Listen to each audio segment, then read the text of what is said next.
سعود Asia میں تمام دیکھنے اور سننے والوں کا تاشاہد کا سلام قبول ہو۔ ہم آج بات کریں گے شہباز گورنمنٹ کی کارکردگی پر، اس نے ہمیں کیا دیا اور ہم نے کیا کھویا، اس کے علاوہ انٹرسیپٹ کی رپورٹ پر اور آنے والی گورنمنٹ سے ہمیں کیا توقعات ہیں۔ تو ایک چیپٹر تو بند ہوا کہ ایک اسمبلی نے اپنی مدت کمپلیٹ کر لی، لیکن جس طرح بھی یہ مدت کمپلیٹ ہوئی اس میں پی ٹی آئی اور عمران خان کا موقف یہ تھا کہ ان کی گورنمنٹ کو امریکہ کی شہ پر ہٹایا گیا۔ اس حصے میں وہ ایک کیبل کا سہارا لیتے رہے اور اب انٹرسیپٹ نے اس کیبل کو یہاں بھی کر دیا ہے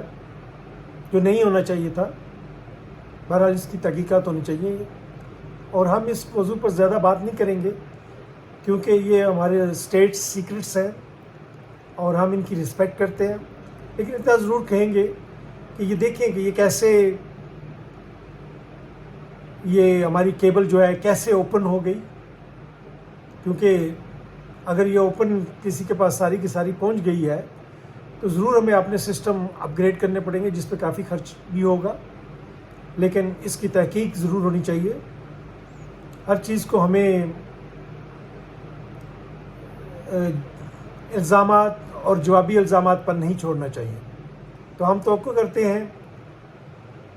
کہ حکومت اس کی تحقیق کرے گی کہ کس طرح ہماری وہ کیبل جس کو خفیہ رہنا چاہیے تھا وہ کیسے عام ہو گئی ہے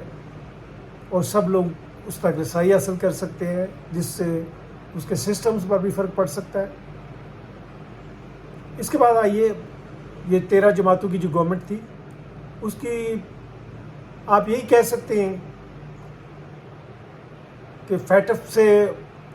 ہم گرے لسٹ سے باہر آ گئے، لیکن وہ سارا کام اس سے پہلی والی گورنمنٹ نے کیا تھا اور اگر وہ گورنمنٹ بھی رہتی تو ہم فیٹف سے باہر آ جاتے۔ سیکنڈ، آپ یہ کہہ سکتے ہیں کہ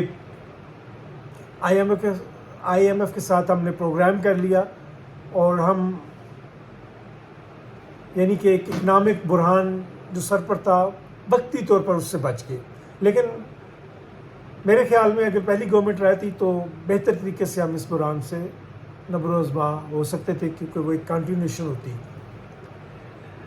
بہرحال اس میں کافی لوگوں نے کافی کچھ گین کیا ہے۔ شہباز شریف صاحب اور ان کی فیملی کے تمام نیب کے مقدمات ختم ہو گئے۔ ایک دن لگ رہا تھا کہ وہ جیل میں ہوں گے اور اب تو آخری دن ان کی تمام پراپرٹیز بھی لیز ہو گئی ہیں اور انہوں نے اپنے منظور نظر افسروں کو بھی اچھی جگہوں پر لگا دیا ہے۔ تو یہ ان کی کارکردگی ہے، اگر آپ اس کو کارکردگی سمجھتے ہیں کہ انہوں نے اپنے تمام کے تمام مقدمات ختم کرا لیے ہیں اور ایک ملزم نہیں، مجرم، اس کو میں نے سزا نہیں دی ہے، اس کورٹ سسٹم نے سزا دی ہے۔ ایک مجرم جو ہے اس کو انہوں نے ڈپلومیٹک پاسپورٹ بھی ایشو کروا دیا ہے۔ یہ بھی ایک اس کی نظیر بھی شاید دنیا کے کسی ملک میں نہ ملتی ہو کہ ایک مجرم جو ہے جس کو سزا کورٹ نے دے چکی ہے وہ ایک ضمانت پہ گیا اور پھر واپس نہیں آیا اور پھر اس کو ڈپلومیٹک پاسپورٹ بھی جاری ہو گیا، اور بعض معلومات کے مطابق انہوں نے جو نگران وزیر اعظم ہے، بہرحال وہ تو ایک اچھے آدمی ہے، ان کا انتخاب بھی انہوں نے کیا، جو بڑے دکھ کی بات ہے کیونکہ ان کا انتخاب یہی ہوتا تو بہتر ہوتا، کیونکہ وہ بڑے پائے کے اور مستند ڈپلومیٹ ہیں اور ان کی ایک ساکھ ہے، اور ان سے آپ امید کر سکتے ہیں کہ وہ جو ان کا مینڈیٹ ہوگا اس میں بڑی محنت اور جان فشانی سے کام کریں گے۔ ان کی اس سے پہلے بھی بڑی یعنی کہ یورپین یونین میں جی ایس پی پلس لینے میں، سی پیک میں ان کا بڑا ہاتھ ہے، لیکن چونکہ اب ان کا مینڈیٹ لمیٹڈ ہوگا الیکشن کرانے کی حد تک، یا پھر اگر کچھ اس کے علاوہ وہ کر سکتے ہیں تو اکانومی کو کچھ بہتر کرنے کے لیے اگر وہ کر سکیں تو قوم ان سے امید رکھے گی۔ لیکن پچھلی گورنمنٹ کی کارکردگی سوائے اس کے کہ انہوں نے اپنے حواریز، اپنے کرونیز کے مقدمات ختم کرا دیے، اور ایک دن جو کرپٹ تھے وہ دوسرے دن بالکل ایماندار ہو گئے، اور ایک جس کو سپریم کورٹ نے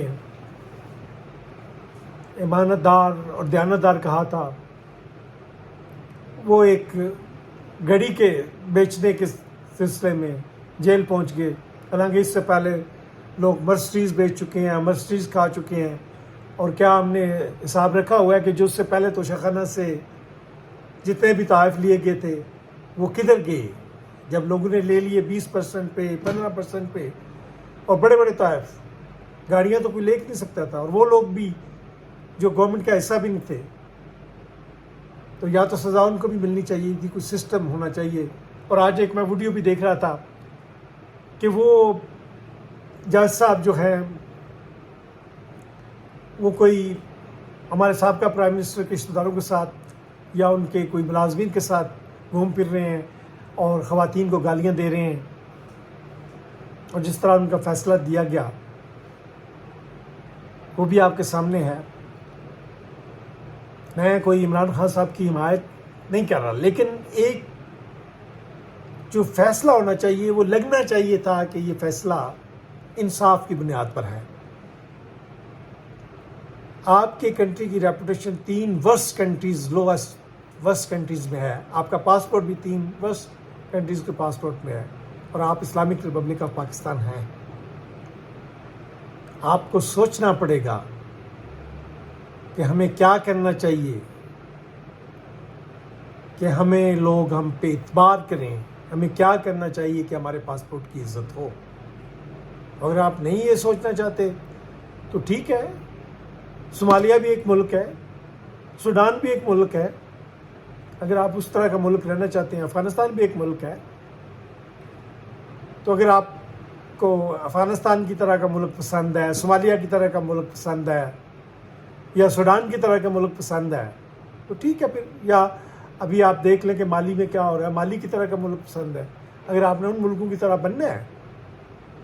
تو پھر تو کچھ کرنے کی ضرورت نہیں، وہ کافی کچھ ہو چکا ہے۔ تو میں کارکردگی تو کچھ نہیں بتا سکا پچھلی گورنمنٹ کی، اور اگلی گورنمنٹ سے صرف یہ ایکسپیکٹ کرتے ہیں کہ وہ صاف شفاف الیکشن کروائیں، جس کی ہمیں بڑی امید ہے۔ اور اسی کے ساتھ میں آپ سے اجازت چاہوں گا، لیکن اجازت چاہنے سے پہلے جیسے میرا طریقہ کار ہے کہ میں آپ کو مختلف کتابوں کے بارے میں بتاتا رہتا ہوں، آج میں افغانستان جو ہے ہمارا نیبر ہے، اس پہ احمد رشید صاحب کی ایک بڑی اچھی کتاب ہے، وہ پڑھیں آپ۔ اس کے علاوہ دی فریگمنٹیشن آف افغانستان، یہ ہے بارنیٹ روبن کی کتاب ہے، اس کو آپ ضرور پڑھیں۔ اس کے علاوہ ایک پاکستانی آتھرز ہیں، ان نے 2-3 والیوم پہ ایک بک لکھی ہے، Afghanistan a political history, Afghanistan a political history,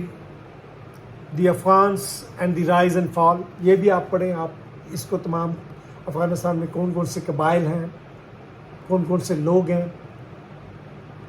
اور اس کی پولیٹیکل ہسٹری کیا رہی ہے، تو یہ کتابیں پڑھنے سے آپ کو اپنے ریجن کا علم ہوگا۔ نیکسٹ ٹائم ہم آپ کو انٹرنیشنل ریلیشنز کے بارے میں بتائیں گے کہ ان کی کون کون سی بکس جو ہے وہ آپ پڑھیں تاکہ آپ کے نالج میں اضافہ ہو۔ تو یہ میرے تمام وہ دوست جو ان کو کتابیں پڑھنے کا شوق ہے، یا وہ جو CSS کی تیاری کر رہے ہیں، ان کے لیے بھی یہ بکس بڑی اچھی ہیں، اور ہم امید کرتے ہیں کہ آپ یہ ان بکس سے لطف اندوز ہوں گے اور ہمارے پروگرام کو سبسکرائب بھی کریں گے۔ اسی کے ساتھ ہم آپ سے اجازت چاہتے ہیں۔